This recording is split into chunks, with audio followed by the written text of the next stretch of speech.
Os irmãos podem abrir suas Bíblias no livro de Lamentações, capítulo 3. Enquanto os irmãos encontram, eu quero registrar aqui a minha gratidão pelas manifestações de carinho pelo meu aniversário. Muito obrigado mesmo, que Deus abençoe a todos que se manifestaram de alguma forma. Lamentações capítulo 3, começando no verso 21.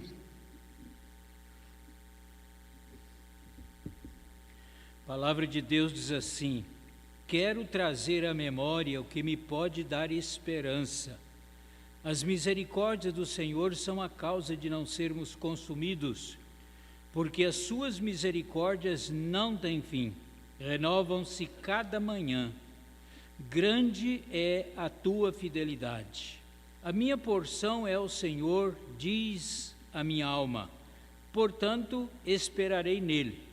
Bom é o Senhor para os que esperam por Ele, para a alma que o busca. Bom é aguardar a salvação do Senhor, e isso em silêncio. Bom é para o homem suportar o jugo na sua mocidade. Assente-se solitário, fique em silêncio, porquanto esse jugo Deus pôs sobre ele. Põe a boca no pó, talvez ainda haja esperança. Dê a face ao que o fere, farte-se da afronta. O Senhor não rejeitará para sempre, pois ainda que entristeça alguém, usará de compaixão segundo a grandeza das suas misericórdias, porque não aflige nem entristece de bom grado os filhos dos homens. Pisar debaixo dos pés a todos os presos da terra, perverter o direito do homem perante o Altíssimo, subverter ao homem no seu pleito, não veria o Senhor? Quem é aquele que diz, e assim acontece, quando o Senhor não mande? Acaso não procede do Altíssimo tanto o mal como o bem? Por que, pois, se queixa o homem vivente? Queixe-se cada um dos seus próprios pecados. Até o verso 39.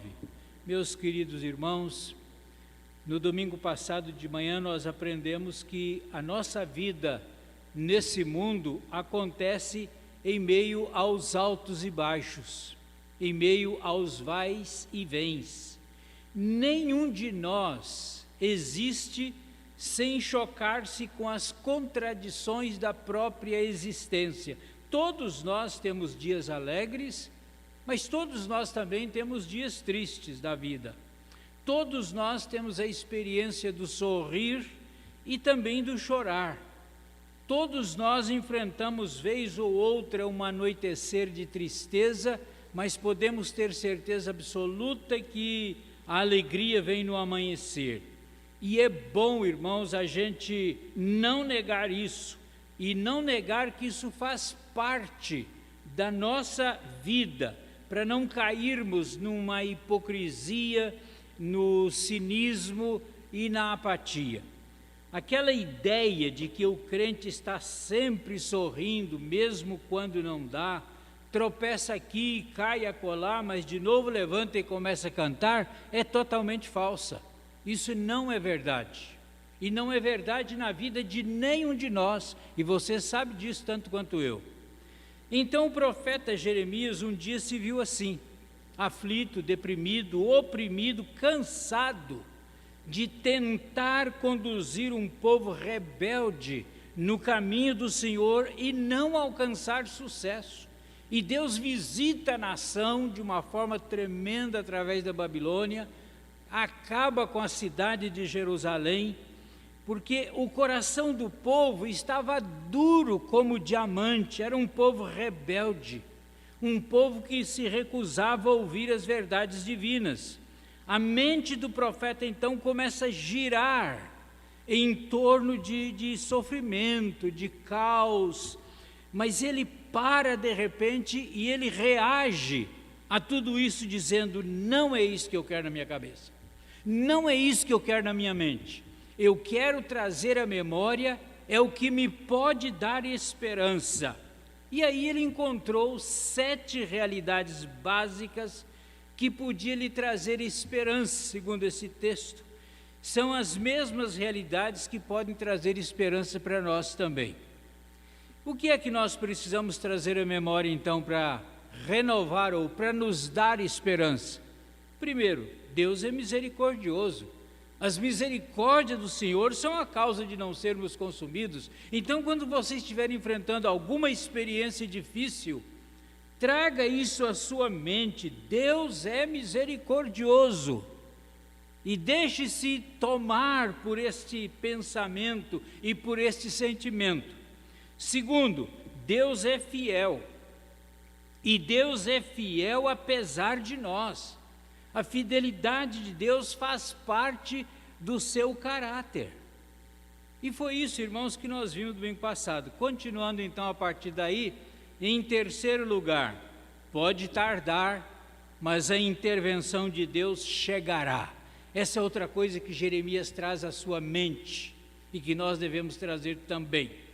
Pode até demorar aos nossos olhos, pode parecer que nunca chega a intervenção divina. A nossa aflição pode parecer uma aflição a perder de vista.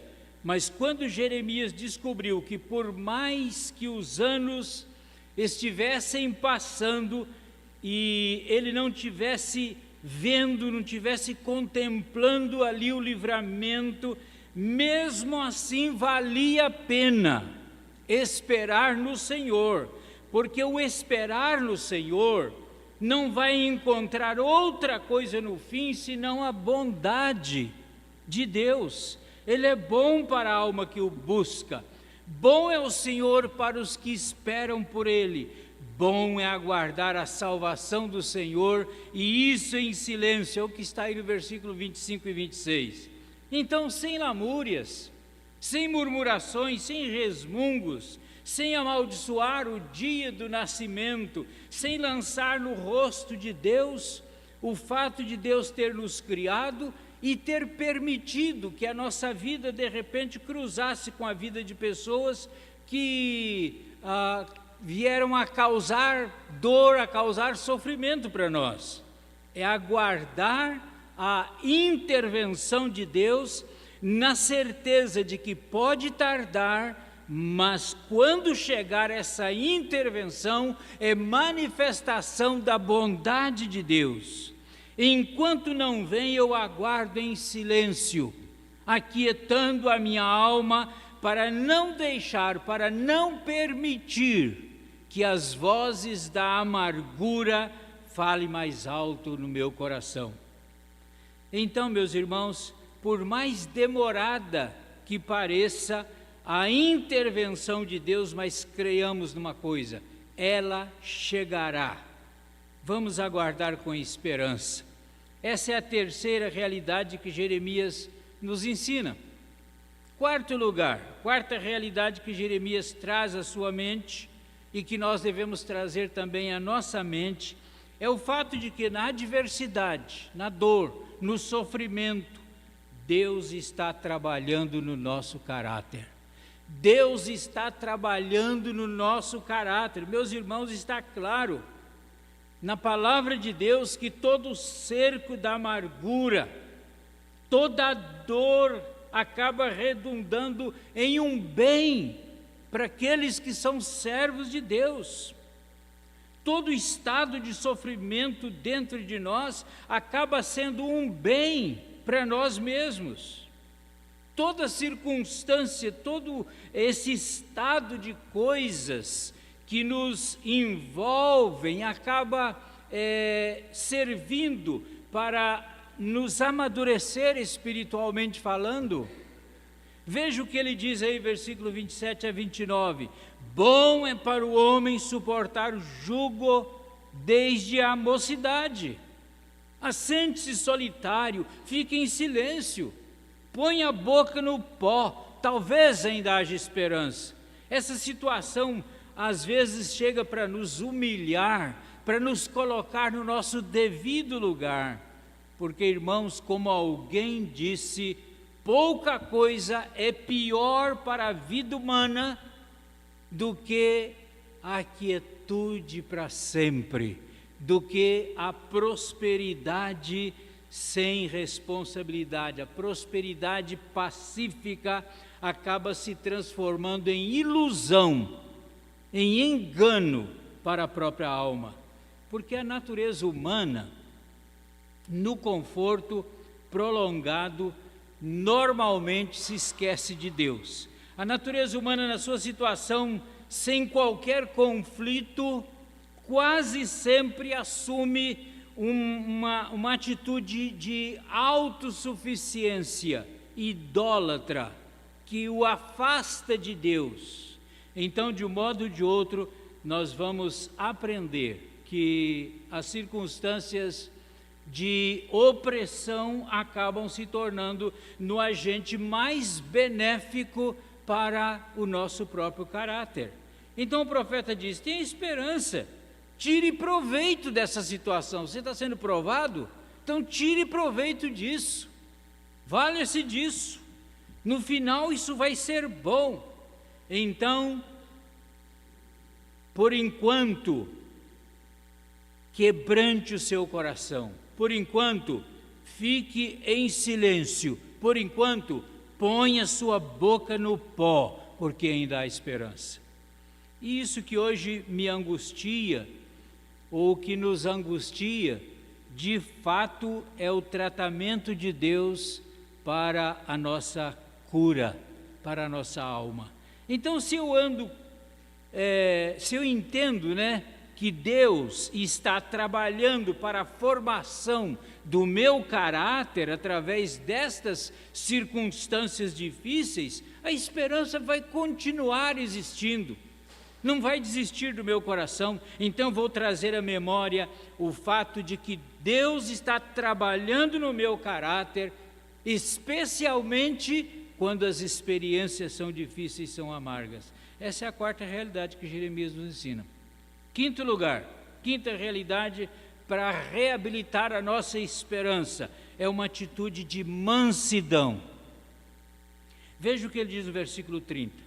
Dê a face ao que o fere e farte-se da afronta. Ao invés de você assumir uma atitude vingativa, uma atitude de revide, que só vai lhe produzir amargura, só vai criar angústia no seu coração, seja manso. Dê a face ao que o fere, farte-se da afronta, engula a afronta. Por que devemos fazer isso? Ora, porque bem-aventurados são os mansos, disse Jesus. Então, ao invés de você transformar estas ações que fazem contra você em reações suas contra os outros, faça com que essas reações batam em você e morram. Batam em você e caiam. Se não for assim, poderá começar o ciclo da dor, da vingança, da violência, da morte, da queda espiritual. Então deixe isso bater em você e perder a vida, e morrer. Imobilize esse mal com a sua reação.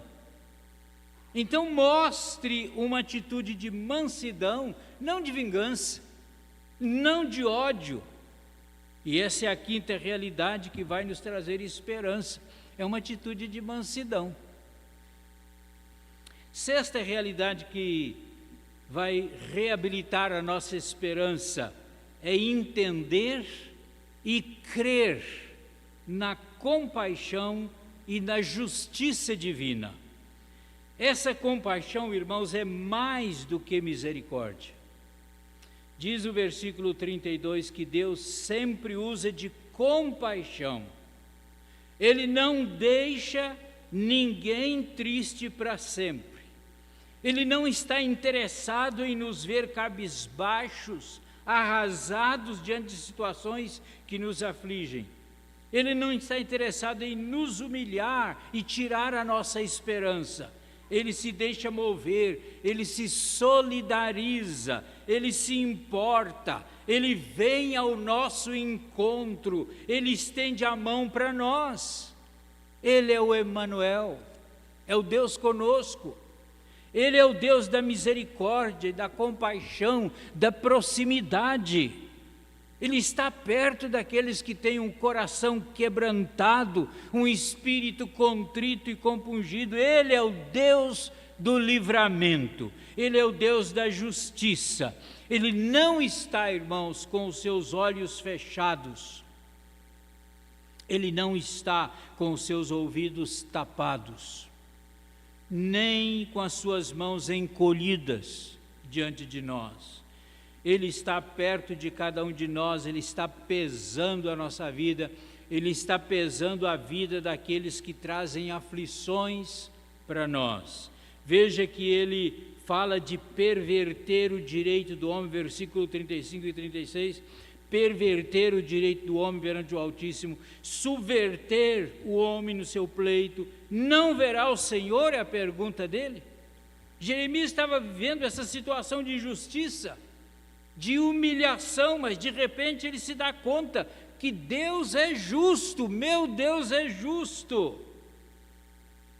Será que Deus não vê toda esta humilhação com o direito sendo pervertido, com a vida de necessidade, com a fome, com a opressão, coisas que campeiam por todos os lugares, irmãos, nesse país, direitos sendo pervertidos, a justiça sendo violada, juízes corruptos vendendo sentenças, aqueles que deveriam fazer justiça andando na prática da injustiça. Será que o Senhor não veria isso? Sim, viria, é claro, porque Deus vê tudo e Deus pesa tudo na sua balança. A palavra de Deus diz que nós somos pesados na balança de Deus. Então, se de repente eu me lembro que o meu Deus não é o Deus dos hindus, um Deus que não passa de uma energia impessoal, fria, sem nome, sem história, sem sonho, sem coração, sem visão, sem vida, um Deus que não é Deus. Quando eu entendo que o meu Deus é um Deus que avalia, que pesa, que verifica toda a situação de injustiça, se eu creio nisso, meus irmãos, a minha alma se conforta, porque a minha falta de poder se transforma em poder, pela certeza de que o potente braço de Deus fará justiça na hora própria. Claro que é na hora dele, mas ele vai fazer justiça. Creiam nisso, porque as injustiças a mim cometidas são transformadas no momento da intervenção de Deus. Não veria o Senhor? Essa é a pergunta do profeta. Sim, veria. Então levante a sua cabeça, então erga a sua fronte, então confia na intervenção de Deus. Irmãos, esta é a sexta realidade que eu preciso trazer à memória para renovar a minha esperança. Eu tenho visto tanta gente sem esperança. Não tem mais jeito. Tem.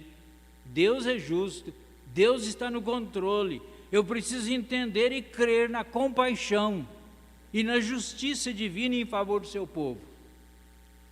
Sétima realidade capaz de reabilitar a nossa esperança é quando cremos e afirmamos a soberania de Deus. Deus está sobre todas as coisas, não como o Alá dos maometanos, fatalista, incompassível, indiferente. Deus está sobre tudo, não da perspectiva dos deístas que creem que Deus criou o cosmos e se alienou para fora, para longe, e agora vive como espectador da existência humana. Não, irmãos. Deus é uma soberania que intervém, que participa da complexidade da vida humana. Veja o que ele diz no versículo 37. Quem é aquele que diz, e assim acontece quando o Senhor não mande? Quem? Quem é que pode dizer, assim será, e assim é? Será que Deus, de alguma forma, permitiu? Porque sem a permissão dele não vai acontecer nada, ele é soberano. Acaso, verso 38, não procede do Altíssimo tanto o bem como o mal? E essa é uma situação estranha para nós, difícil para a gente compreender, porque ela coloca diante de nós duas perspectivas da vontade de Deus. Será que Deus quer que milhões e milhões de crianças sejam assassinadas no ventre para a satisfação de pessoas que não querem assumir as implicações, as consequências de seus atos? Será que Deus quer a administração caótica de um país com uma distribuição perversa de renda por causa da corrupção que é cometida, especialmente nos mais altos escalões?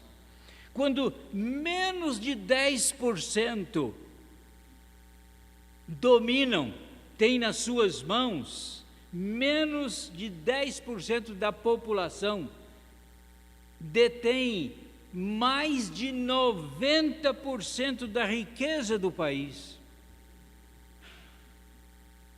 90% da população vivendo com menos de 10% do que o país rende. Será que Deus quer que políticos corruptos roubem o país e ainda estejam cercados de tantos privilégios?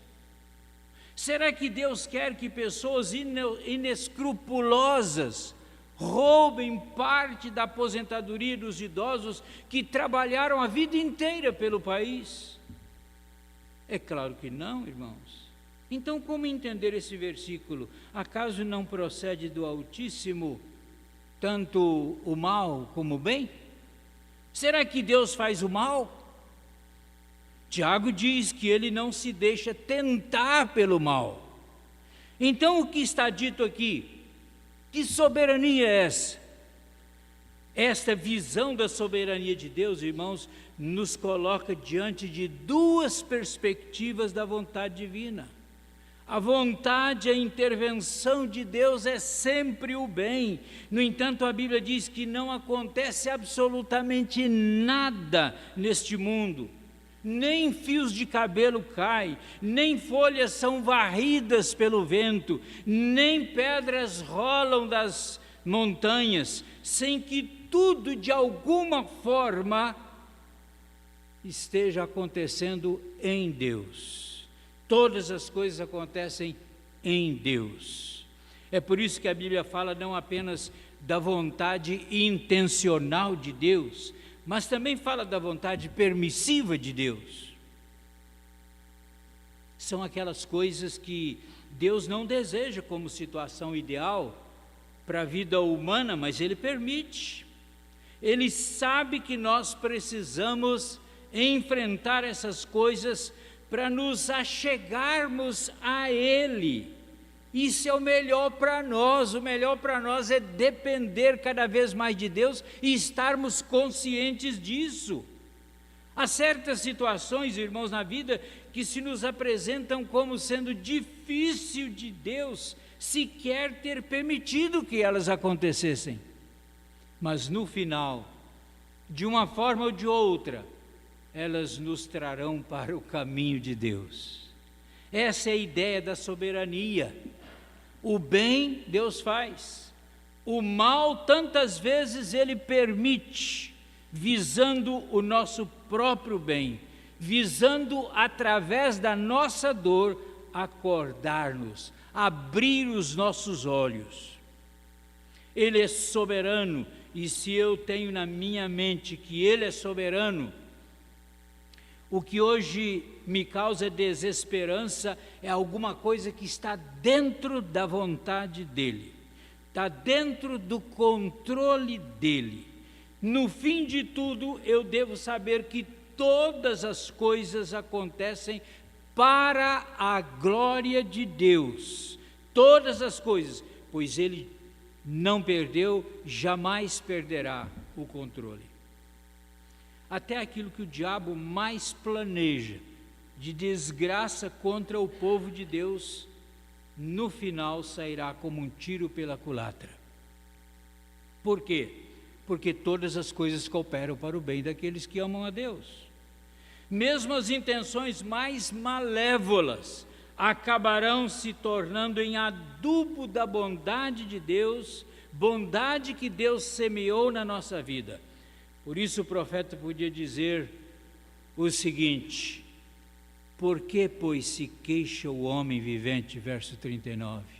Por que se queixa o homem vivente? Por que me queixo eu? Por que estou com essa desesperança tomando conta da minha vida?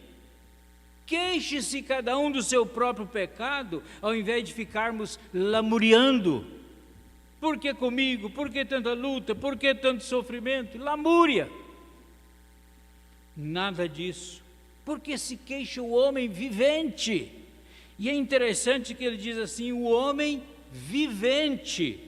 Não é o homem morrente, mas é o homem vivente, quer dizer, você está vivo. Então erga a cabeça, viva esta vida para a glória de Deus, que é o melhor que você pode fazer, é o melhor que nós podemos fazer. Meus amados irmãos, a vida por si só é maior do que tudo, porque enquanto você tem vida, você pode ser útil na causa de Deus. Enquanto você tem vida, você pode ir a Cristo Jesus e se render a Ele. Então, em vez de murmurar, agradeça a Deus pela sua vida, porque você tem chance de se decidir por Deus exatamente porque você está vivo. Você tem chance de ser um instrumento na mão de Deus exatamente porque você está vivo. Depois de morto, estará selado para sempre o seu destino. Depois de morto, ninguém mais tem chance. Se você quer se queixar de alguma coisa, então queixe-se dos seus próprios pecados, porque os seus pecados afrontam a Deus, diz o profeta Jeremias.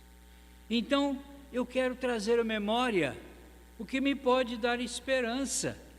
Mas o que me pode dar esperança?